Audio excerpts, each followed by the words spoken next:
Lo tuh masih ada desire mau punya keluarga kah? Of course. Of course ya. Of course. Kalau ngomong tentang keluarga, prinsip gue begini. Ehm, Tentu untuk penderita AIDS, HIV positif, gini ya. Siapa sih, apalagi di keluarga di timur gitu ya, dengan budaya kita, budaya timur. Mungkin yang timur notabene kurang open-minded, stigmanya masih banyak yang salah tentang AIDS dan segala macam. Orang tua mana sih yang mau menyerahkan anak perempuannya ke seorang laki-laki yang HIV positif, mantan narkoba? Cuman tadinya orang tua gue tuh bilang, ya udah kamu boleh open tentang pneumonia, kamu boleh open tentang TB paru, kamu boleh open tentang narkoba, tapi kamu jangan open tentang AIDS. Akhirnya gue bilang, gue buka semuanya atau nggak usah pelayanan sama sekali. Gue selalu bilang gini, kita jadi anak-anak muda Kristen, prinsipnya dua. Satu, tetap relevan di mata dunia, tapi harus berkenan di mata Tuhan.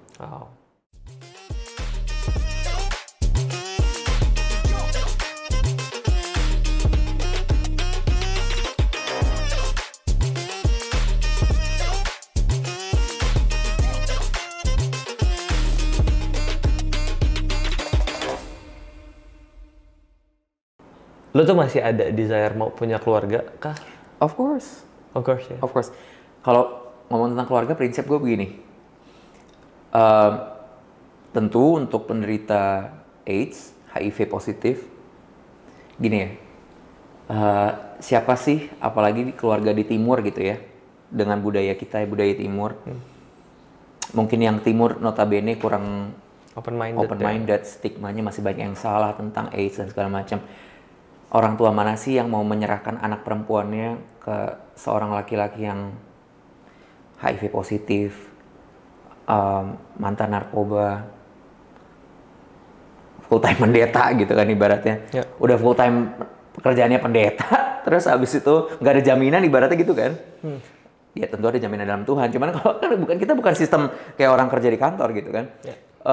Terus udah full time pendeta, HIV positif, mantan narkoba, siapa sih orang tua di adat budaya timur ini yang mau menyerahkan anak perempuannya ke orang kayak aku tuh siapa gitu.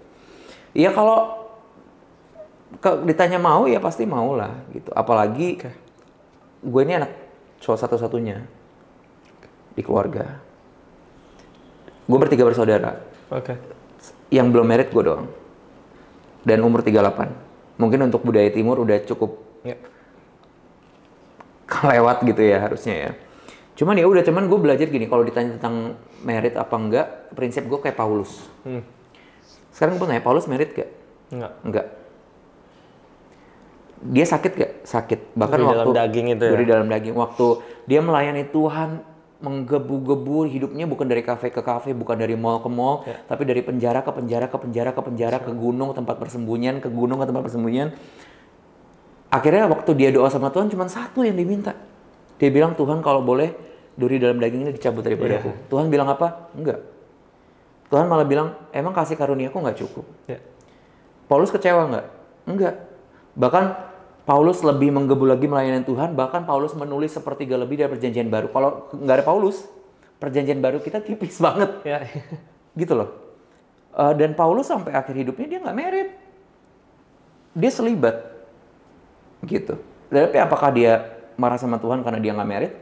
Apakah dia kecewa sama Tuhan karena duri dalam daging nggak dicabut? Enggak. Dia bahkan dipakai Tuhan luar biasa. Prinsip gue seperti itu. Jadi prinsip gue gini, kalau one day Tuhan kasih gue teman hidup, seorang istri yang bisa nemenin gue, terima gue apa adanya, puji Tuhan. Tapi kalaupun Tuhan gak kasih, memang Tuhan panggil gue untuk seperti Paulus, gue akan tetap katakan puji Tuhan. Karena fokus gue bukan punya istri atau gak punya istri. Fokus gue adalah gue mau jadi berkat buat orang, gue mau melayani Tuhan, gue mau memberikan kehidupan gue atas bonus hidup yang Tuhan udah kasih buat gue. Gitu. Di Bible itu banyak ajaran yang backward wisdom. Kayak Yesus tuh ngajarin berbahagialah kalau lu miskin. Terus apabila kamu jatuh dalam berbagai pencobaan. You should be happy. Terus terus dia bilang kalau lu merasa buta berarti lu selamat. Kalau lu merasa lu bisa melihat lu belum selamat. banyak backward wisdom. Iya. Terus sama musuh, kasihlah musuhmu. Iya. Tampar pipi kiri, pipi kanan, Iya. dan seterusnya. Gue tuh gini, gue sangat percaya bahwa dunia ini kita grew up didoktrin sama dunia yang sangat jahat, sehingga value yang benar itu jadi aneh. Nah, gue yakin untuk orang-orang yang nonton pasti ada orang-orang yang mikir, aduh, apakah ini omong kosong ya yang lu ceritain? Apakah mungkin lo bisa punya peaceful yang dari Tuhan bilang ke Paulus, kasih karunia gue cukup bagi lu. Apa iya bisa tetap punya joy, punya peace di keadaan yang seperti ini? Boleh nggak lo share betapa hidup lo penuh grace seperti yang lo alamin? Lo berasa kasih karunia Tuhan cukup di tengah keadaan yang kayak gini. It's hard to understand di dunia yang sangat jahat. Iya. Nah, lo bisa ceritain nggak gimana caranya mentranslate waktu Tuhan bilang ke Paulus, enggak, gue nggak mau cabut. Bukankah kasih karunia gue cukup bagi lo? Iya. Nah, boleh nggak dijelasin gimana cara kita bisa mengerti itu? Menurut gue gini, harus diawali dengan sebuah pengertian bahwa kita mengasihi Tuhan bukan supaya Tuhan kasih kita, tapi kita mengasihi Tuhan karena kita sudah dikasihi Tuhan. Oke.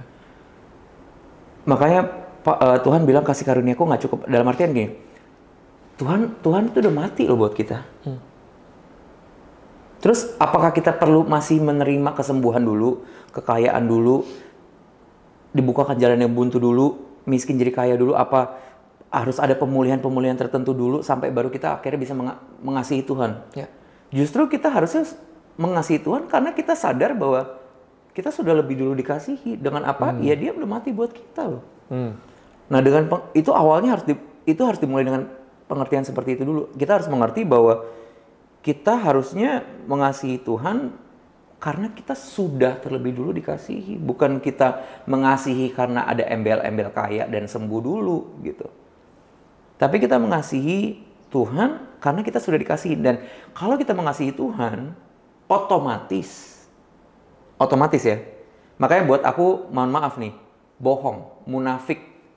Kalau ada orang di gereja angkat tangan, nangis-nangis, kejer-kejer, tapi di luar dia menghakimi orang lain. Ya. Itu bohong, munafik. Karena kalau lo mengasihi Tuhan, otomatis lo mengasihi manusia. Otomatis. Pasti otomatis. Jadi kalau lo belum bisa mengasihi manusia, berarti lo salah pergaulan sama Tuhan. Oke. Karena gini, hukum yang pertama, kata Tuhan, kasihlah Tuhan Allah. Tuhan. Yang sama dengan itu, berarti lebih penting mana? Sama pentingnya. Berarti kalau kita mengasihi Tuhan, otomatis kita juga mengasihi manusia gitu. Nah, tapi harus diawali dengan pengertian bahwa kita mengasihi Tuhan bukan supaya Tuhan nyembuhin kita, bukan Tuhan supaya cukupin kita, bukan supaya Tuhan kasih kekayaan, bukan supaya punya mobil mewah, bukan barang mewah, rumah gedong, atau uang banyak atau apa. Kita mengasihi Tuhan ya karena kita sudah dikasihi Tuhan gitu. Dan kalau tadi ditanya tentang joy dan peace, gue mau bilang begini bahwa sukacita atau simpelnya gini deh, kebahagiaan. Gue mau bilang untuk teman-teman yang nonton, kebahagiaan bukanlah perasaan tapi keputusan. Ya. Kalau lo baca Perjanjian Baru, kitab yang paling penuh dengan kata sukacita itu kitab apa? Filipi. Kitab Filipi adalah kitab yang paling happy di Perjanjian Baru. Paling banyak kata bersukacita lah. Tapi ironinya, kitab Filipi ditulis di mana sama Paulus? Di penjara. Ya. Itu menunjukkan bahwa kebahagiaan Paulus tidak ditentukan dari eksternal, tapi datang dari internal. Berarti kebahagiaan kita, joy kita, peace kita bukan karena keadaan, tapi karena keputusan. Kita memutuskan untuk tetap bersukacita apapun keadaannya. Kenapa kita bisa bersukacita? Ya balik lagi konsepnya tadi, kita bersukacita bukan karena Tuhan sudah ngasih apa buat kita atau Tuhan akan kasih apa buat kita, tapi karena Tuhan sudah mati buat kita terlebih dahulu. Dan kita bersukacita buat itu. Ya. Make sense ya. Yesus tuh juga sempat bilang sukacita yang gua ajarin dunia tuh nggak kenal. Exactly.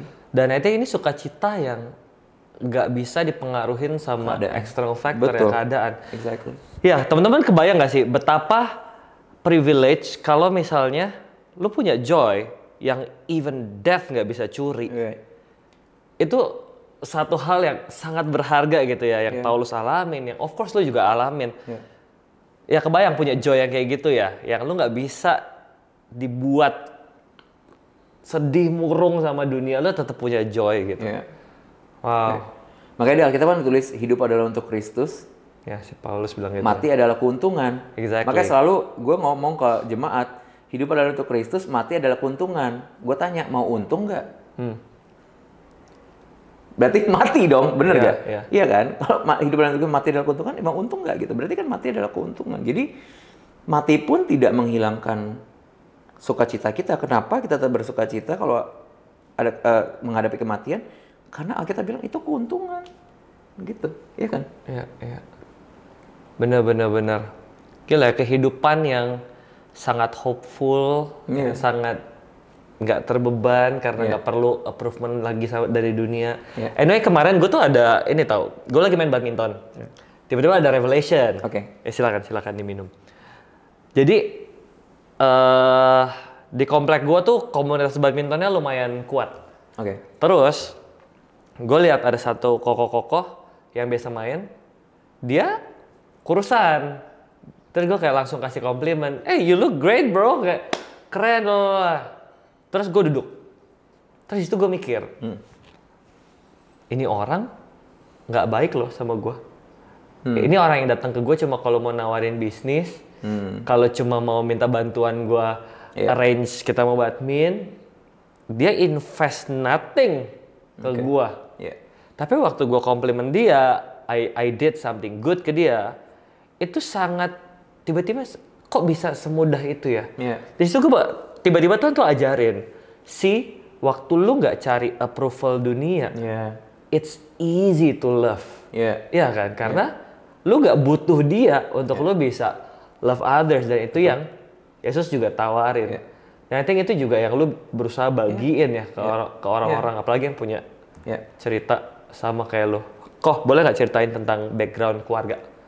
Lu berapa saudara, bokap, nyokap kerja apa? Nyokap nggak kerja, bokap kerja employee, karyawan di sebuah perusahaan. Gue 3 bersaudara, gue punya 2 kakak perempuan, dua-duanya sudah menikah, punya 2 anak masing-masing. Tinggal gue doang yang belum. Dan gue anak yang tadi gue bilang, gue anak laki-laki satu-satunya. Tentu punya beban untuk dan kebetulan, bukan kebetulan sih, tidak ada yang kebetulan ya. Tuhan kasih cucu buat orang tua gue itu dari kakak yang pertama, dua-duanya perempuan. Dari kakak yang kedua, dua-duanya perempuan. Jadi tidak ada cucu laki-laki, belum. Jadi sebelum kemarin gue sakit itu, benar-benar beban itu on my shoulder. Gitu, kayak benar-benar beban banget gitu, kayak. Tapi setelah sakit ini, benar-benar apa ya, mungkin karena mungkin orang tua juga ngerasa kayak bahwa ini udah kehidupan yang bonus buat anak laki-lakinya, jadi mereka udah tidak memberikan ekspektasi apapun gitu. Dan gue juga jujur sekarang udah hidup benar-benar udah apa ya, ngikutin aja gitu alurnya Tuhan mau ngapain gitu. Udah nggak punya mau, tentu ada, cuman tidak ngoyo gitu. Ngoyo itu apa sih? Tidak maksa banget gitu. Ya Tuhan maunya apa ya aku lakuin aja gitu. Jadi kalau ditanya keluarga itu 3 bersaudara, 2 kakak perempuan, orang tua, mama nggak kerja, papa kerja di sebuah perusahaan. Keluarga sempat ada yang concern nggak sih waktu lu decide buat open tentang hidup lu? Tentu ada banget. Ada banget. Tadinya gini, waktu gue udah keluar dari rumah sakit, terus kan gue belum bisa lanjutin teologi tuh. Karena terapi paru-paru untuk pneumonia kan waktu itu gue sekitar 8 bulan. Jadi 8 bulan gue nggak bisa beraktivitas karena paru-paru gue belum berfungsi normal gitu kan.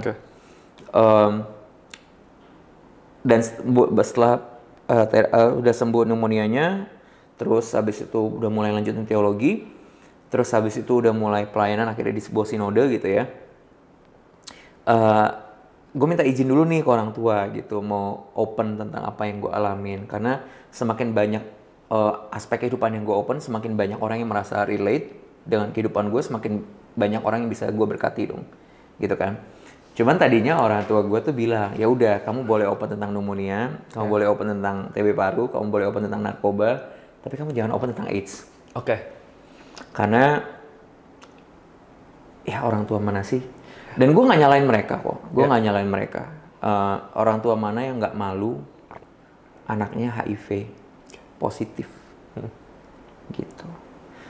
Tadinya mereka semua boleh open, narkoba dan segala macam, cuman khusus AIDS kamu jangan open, malu gitu. Kalau didengar keluarga atau teman-teman orang tua atau gimana, malu. Akhirnya gue bilang, gue buka semuanya atau nggak usah pelayanan sama sekali. Gue bilang gitu. Kenapa lu punya conviction itu? Ya itu tadi gue percaya bahwa our God doesn't waste pain. Bahkan pain pun it's not wasted di tangannya Tuhan. Kalau blessing pasti nggak mungkin wasted ya. Ya kan, kita diberkati bisa jadi berkat. Tapi kerennya Tuhan kita tuh even pain itu nggak di wasted sama Tuhan. Kalau Tuhan aja nggak waste pain, kenapa manusia waste pain? Emang kita ngelebih-lebihin Tuhan? Nggak dong. Iya kan? Berarti prinsip gue tuh gini.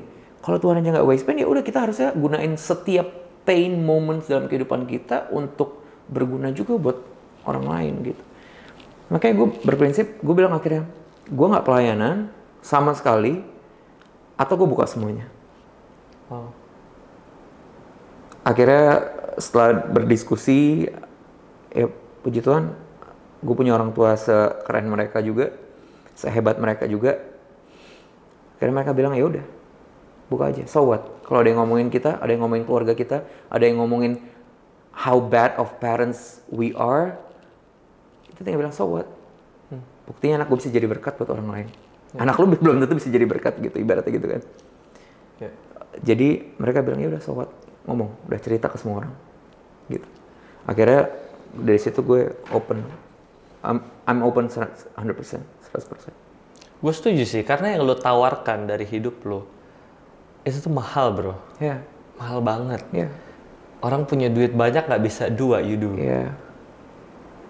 Gila. Jadi buat teman-teman juga yang mungkin yang nonton nih ngalamin hal yang sama, susah buat open gitu ya. Mungkin lo ada suggestion nggak gimana ya cara mereka buat menolong diri mereka untuk open aja, takut?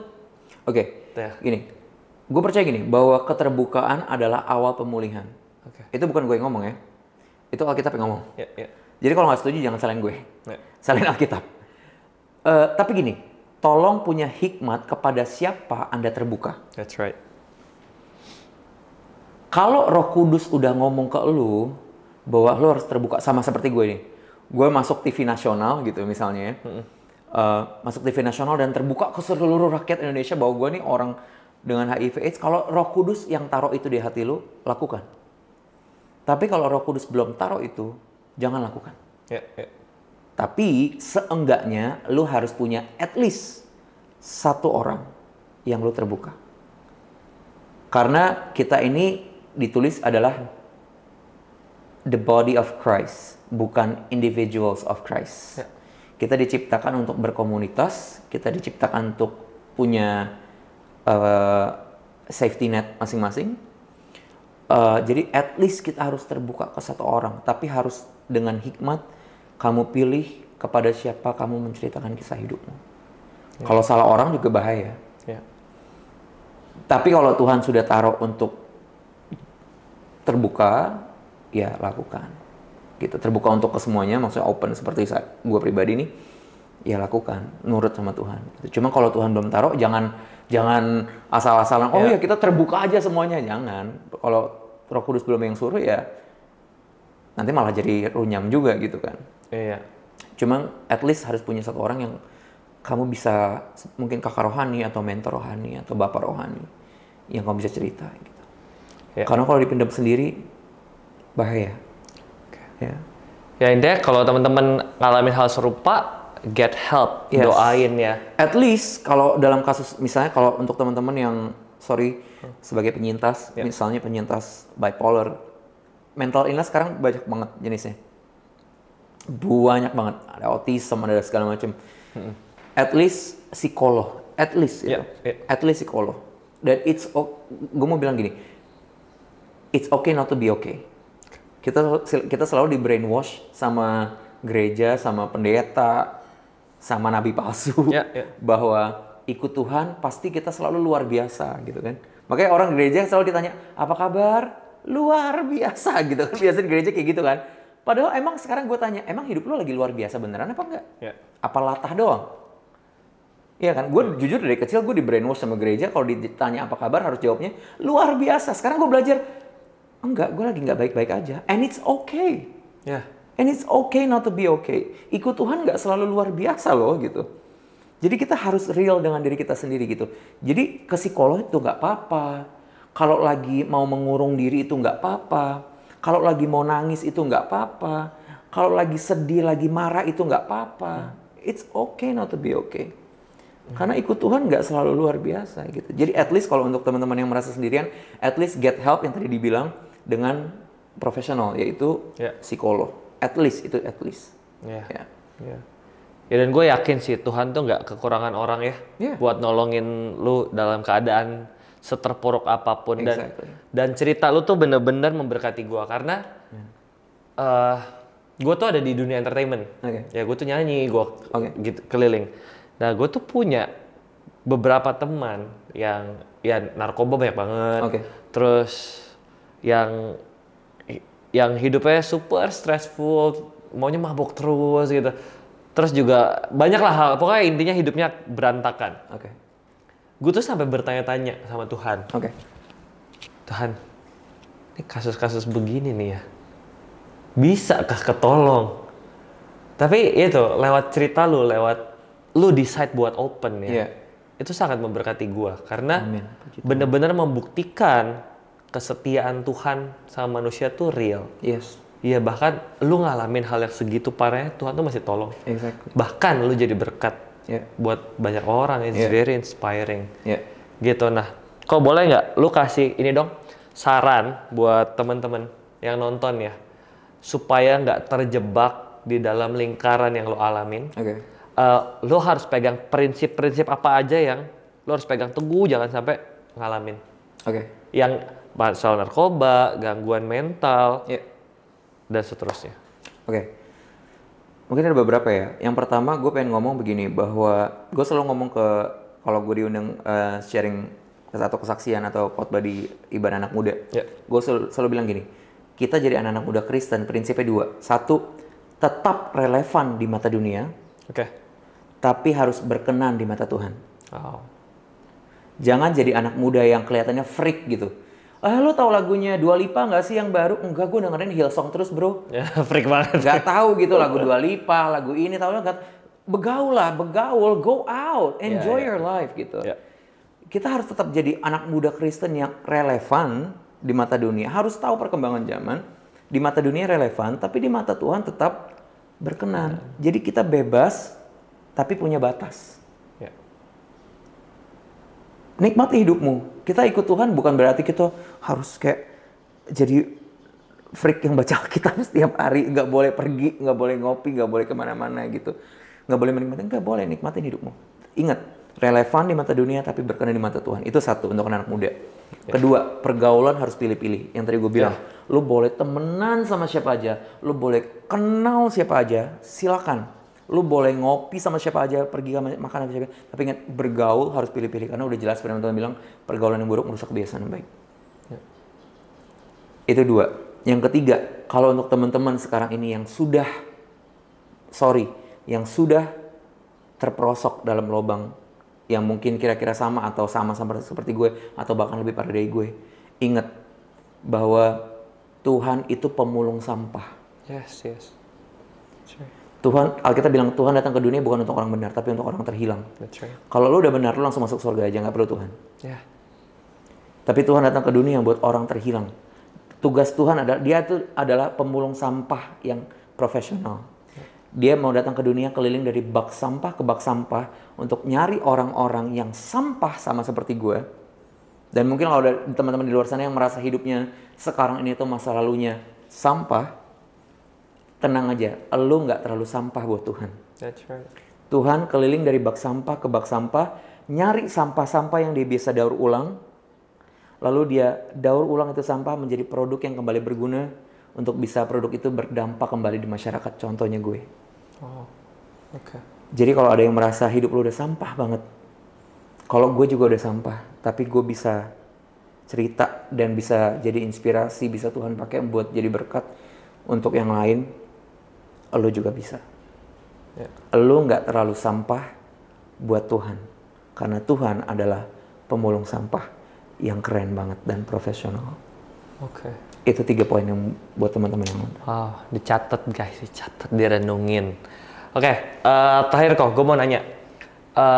Boleh dong ceritain pentingnya bagaimana komunitas, bagaimana mentor, siapa mentor lu boleh ceritain juga. Oke. Bisa berdampak, betapa itu sangat helpful. Karena gue juga bekerja di lingkungan banyak anak muda. Gue suka bikin workshop. Banyak anak-anak muda yang berpikir, kalau ada masalah, gue mau me time. Tapi me time terus. Sedangkan faktanya kalau kebanyakan me time justru pikiran kan makin error ya. Pas me time banyak bisikan-bisikan aneh. Nah, bagaimana di kisah lu, komunitas menolong lu dan punya mentor tuh menolong lu? Iya. Yang tadi gue bilang sih, Alkitab katakan bahwa kita ini adalah tubuh Kristus. Kita bukan tangan Kristus, kita bukan kepala Kristus, kita bukan kaki Kristus, kita bukan individuals of Christ, tapi kita adalah the body of Christ. Kita ini satu kesatuan. Dan satu kesatuan ini harus saling bersinergi dan berinteraksi untuk menjadi satu kesinambungan yang utuh. Maka dari itu kita diciptakan bukan untuk sendirian. Makanya Alkitab bilang, tidak baik kalau manusia itu sendirian. Gitu. Bukan berarti selibat memang ada loh di Matius ya. Selibat itu memang ada. Tapi itu kan kalau memang Tuhan suruh ya. Seperti Paulus. Tapi maksudnya gini, bukan hanya dalam konteks suami istri, bukan, tapi konteksnya begini. Lu harus punya komunitas, lu harus punya mentor rohani, lu harus punya teman rohani, lu harus punya bapak rohani, kakak rohani di mana lu bisa terbuka, karena keterbukaan adalah awal pemulihan. Lu harus bisa bercerita. Me time ini sebenarnya nggak apa-apa. Gue juga kalau lagi feeling unstable, kayak berasa kayak udah agak-agak mau ke trigger gitu, gue pasti me time gitu. Gue social battery gue habis, gue langsung me time gitu. Tapi ingat, me time ada porsinya juga. Lalu setelah itu harus reach out ke someone juga gitu. Jadi berinteraksi dengan orang yang on the same page dalam konteks kerohanian dengan kita itu sangat-sangat penting. Gitu. Nah, yang tadi gue bilang, lu juga terbuka harus pilih-pilih. Karena banyak anak muda zaman sekarang nih asal curhat. Misalnya gini, dulu waktu gue pakai narkoba, terus gue tanya sama teman gue yang sesama pengguna narkoba. Gue tanya gini, kita ini sebenarnya salah nggak sih pakai narkoba? Iya, teman gue pasti bilang, ya enggak lah bro, katanya. Ya kita sama-sama make. Iya dong, bener nggak? Jadi kita juga harus curhatnya juga harus ke siapa juga harus berhikmat gitu. Kita jangan cuma nyari orang yang tempat curhat yang bisa nyamanin kuping kita, tapi kita harus cari tempat curhat yang bisa ngebangun kita juga gitu. Iya dong, kalau sama-sama perokok terus kita nanya, kita ngerokok salah nggak sih? Ya enggak lah, kita perokok. Ya tentu tidak, karena sama-sama perokok gitu kan. Ibaratnya gitu. Jadi kita harus juga curhat dengan orang yang tepat gitu. Jadi kita harus punya mentor rohani, kakak rohani, bapak rohani, teman rohani, juga harus pilih-pilih ke siapa, supaya kita juga bisa terbangun hidupannya. Kalau ditanya mentor rohani gue, kalau tahu Pastor Risa Solihin, ya adalah Pastor Risa Solihin namanya. Dia untuk saat ini yang mentorin gue, yang banyak ngajarin gue tentang karena beliau juga dulu adalah pengguna narkoba gitu. Ya, shout out Pastor Riza, awesome. Ya gitu ya teman-teman. Jadi kalau misalnya teman-teman mengalami hal serupa, jangan fight sendirian. Benar ya? Betul. Jangan fight sendirian, karena yang ngalamin yang kalian alamin itu tuh banyak. Sebenarnya sangat banyak. Betul. Jadi kamu nggak pernah sendirian. Jadi get help, karena kamu tuh nggak sendirian. Lies-nya tuh banyak kalau kamu pergi sendirian, mengurung diri. Karena kita hidup di zaman yang sangat gampang escape. Main handphone aja, scroll TikTok. Lu quit dari your problem. That's very easy. Cuman it will never solve your problem, teman-teman. Jadi get help gitu. Jangan lari dari masalah. Betul. Tapi hadapi masalahmu. Betul, hadapin. Gitu ya teman-teman. Jadi ya gue berharap pembicaraan hari ini dan Ko Iman itu bisa memberkati teman-teman semua. Amin. Encourage teman-teman semua untuk nggak terus terpuruk dalam jurang rendah diri. Tapi bisa keluar, bisa dipakai Tuhan. Ingat Tuhan itu pemulung profesional ya. Pemulung sampah profesional. Iya. Gak ada yang terlalu amazing. sampah. Sangat benar. Ya. Gitu. Well, aku masih punya 1000 pertanyaan lagi Kak. Ya. Tapi kita akan lakukan off cam karena waktunya terbatas. Okay. Thank you. Well, thank you banget Kak udah Sama-sama. hadir. Appreciate Thank you for your the platform, bisa jadi berkat buat teman-teman ceritanya semuanya sangat gitu. memberkati. Amin, Well, gitu, itu cerita hari ini teman-teman di Behind the Story. Terima kasih udah nonton sampai detik ini dan kita ketemu lagi di episode-episode berikutnya. Bye-bye.